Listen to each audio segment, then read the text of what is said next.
You know, I was diving back on old clips I had on my computer, and I had this one from an OpTic podcast. Shocker. Okay, go check him out, guys. But it was crazy from the CSGO scene. And ever since OpTic was in CSGO for those few years, I was such a big fan. That was around the time I first got into CSGO. And so I remember their former roster or rosters and all those amazing times. But I also remember the Astralis era. We are talking about multiple CSGO Majors won.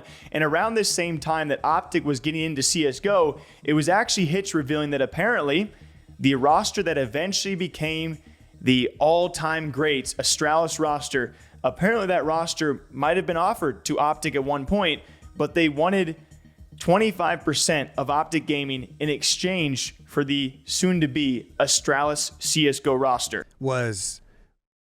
I don't know if you talked about it, we can cut it if not, but have you ever talked about when the Astralis thing that when Astralis talked to you? No, but we can talk about it. So this is early Scuff House. Mm-hmm. Before we get a CS team, you wanted to venture into CS. Mm-hmm. I guess you had just gotten the Turtle Beach deal and you had money to get a team. And Astralis had just left TSM. TSM? Yep. They were like the top team. Yep. And everyone was like, dude, you guys should get Astralis. Yeah. And then they come to you with a deal. And do you remember what it was? Yeah, they wanted to take 25% of OpTic. 25% of OpTic. Yeah. The brand. Yeah. For their Counter-Strike team. Yeah. And I was just like... And it's just the guys, right? Yeah. It's just the players. It's not like... Well, the manager was the one making those that proposition. Essentially, obviously, I said no, right? Yeah. I'm like, I don't even know how the fuck that would work, and I'm glad that I don't know how it works because I don't want to do it. Yeah. And it was the right thing to fucking do. You told me that shit, and I was like... And I bet you there's people that hear that right now, and they're like, what? Why didn't you do that? It's like, what? Why? Nobody would say that. I guarantee you there are people that would say that. There are people still saying, why don't you guys pick up a Valorant team? And a major clarification that I would want to talk about is that the former owners of that roster, would that be like TSM or whoever had those guys together that wanted 25% of OpTic?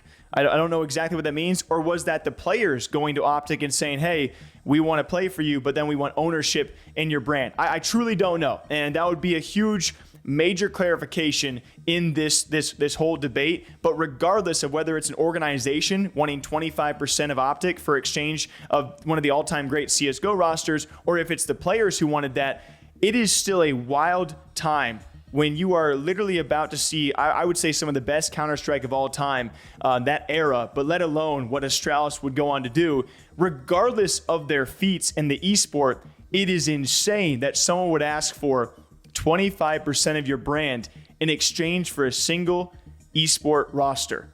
And I heard that and I was like, what does that even mean? I've never heard of these kind of deals before. And so, like, was it TSM that wanted that? Was it Astralis who, of course, was it Astralis, the owners of that roster, who were like, hey, these guys are pretty freaking good. You know, we're willing to part ways with them, though, for 25% of OpTic. Or was it the players individually? He said Astralis, so I only assumed Astralis, the organization, wanted that for the team.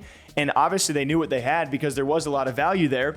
Was that value worth 25% of OpTic? On paper, I would say no. I can't blame them for going after a freaking deal like that. And of course you have HecZ saying, yeah, said no, like right away. Not even sure how that would freaking work to begin with. It's just a crazy moment. Like, I love Hitch and what he offers for the podcast because there's all these behind the scenes moments and tidbits that you find out years after the fact that create these great discussions. And I remember back when he first posted this, it was posted all over Reddit and all the responses were just in sheer shock. It's like, what a crazy deal if that did go through, though. Can you imagine the Astralis guys being a part of OpTic instead? I mean, I wonder if they ever think back and think, maybe that would have been a good deal. Maybe we could have negotiated down on that. And then we'd see a huge OpTic Gaming presence in Call of Duty and in CSGO. Obviously, so much happened after that, though. So you never know how these things shake out. So what do you guys think about this one? Till next time, take care of yourselves. Drink up, all right? Bye.